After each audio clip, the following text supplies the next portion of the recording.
Nehru colony संघर्ष समिति बन रही है और उनकी तरफ से एक आह्वान कल हुआ था कि किस तरह से धोखे से सरकार ने रात के 2 बजे पहले मंदिर तोड़ा, फिर मस्जिद तोड़ा। उसके बाद लोगों को कहा कि यहाँ से एलिवेटेड रोड और मेट्रो निकलेगी और हम 40 फुट जगह लेना चाहते हैं। वो तोड़ने के बाद अब कॉलोनी के अंदर घुसने का प्रयास किया। अब जो रोड 17 नंबर चुंगी जाती है उसकी मार्किंग शुरू कर दी। वहाँ से कोई ना मेट्रो आ सकती है और ना वहाँ कोई एलिवेटेड पुल है।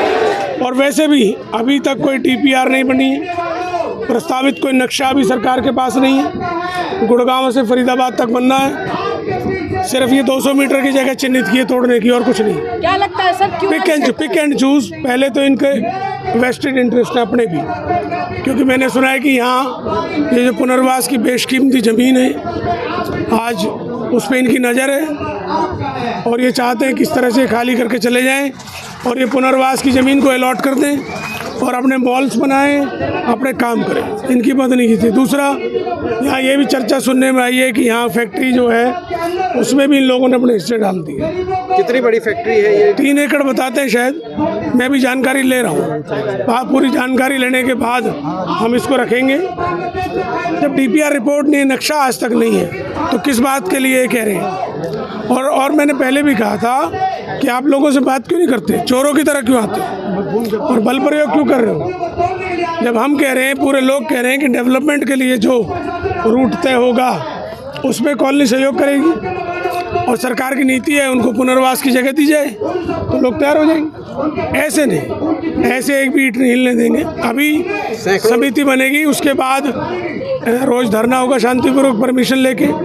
अगले संडे तक मांग पत्र सरकार को सौंप दिया जाएगा और अगर उन्होंने नहीं माना तो उसके बाद एक बड़ी महापंचायत अनंतपुर की तर्ज पे की जाएगी, जिसमें पूरे देश के सभी सामाजिक संगठन, क्योंकि यहाँ मंदिर मस्जिद भी तोड़ रहे हैं, यहाँ लोगों के मकान भी तोड़ रहे हैं, स्लम के जितने भी संगठन हैं हमारे, वो सारे किसान नेता जो हैं, सब लोग, पॉलिटिकल पार्टीज़ के लोग और हमारी पार्टी जो कांग्रेस की है, उसमें हमारे तमाम बड़े नेता, चाहे हमारे प्रदेश अध्यक्ष नरेंद्र जी हों, दीपेंद्र जी हों, रणदीप जी हों, शैलजा जी हों, ब्रजेंद्र जी हों और तमाम हमारे बड़े नेता, सबसे बात हो चुकी।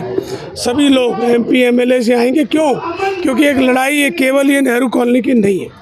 आज इस कॉलोनी को तोड़ेंगे, फिर ये कल्याणपुरी को तोड़ेंगे, उसके बाद आदर्श कॉलोनी को तोड़ेंगे, फिर ये राहुल कॉलोनी तोड़ेंगे, फिर तमाम कॉलोनी।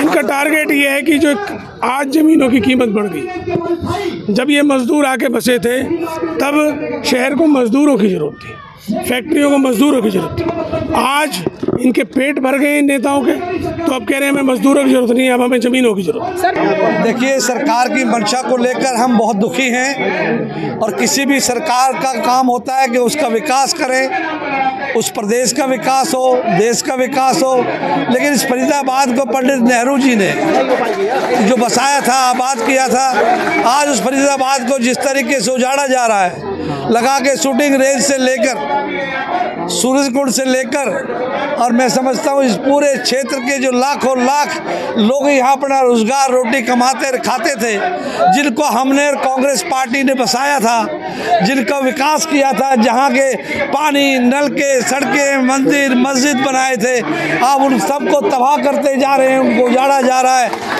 तो आज इस सरकार की क्या उम्मीदें की जा सकती है? बहुत ही भयंकर। हम तो यही समझते हैं, अगर तो यहाँ इस सरकार की, यहाँ के नेताओं को समझ में आएगा तो ठीक है, नहीं आज ये पंचायत करने के बाद फैसला करेंगे।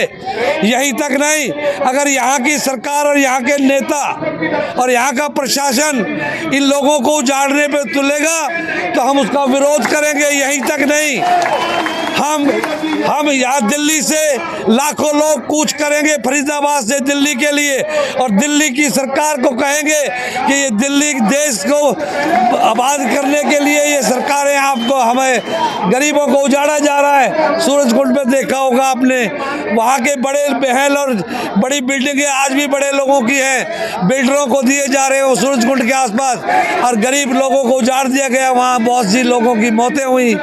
आज सब जगह सारकर बिल्डरों को ये ज़मीनें देने के कारण ये ज़मीनें खाली कराई जा रही हैं, इसको आबाद किया था। मेरा यही कहना है कि हम इस सरकार के खिलाफ उनके अनुरोध करेंगे, नहीं विरोध। जनता को यही कहना है मेरा कि जनता सड़कों पे आएगी और हम दिल्ली तक संघर्ष करेंगे इन गरीबों के लिए।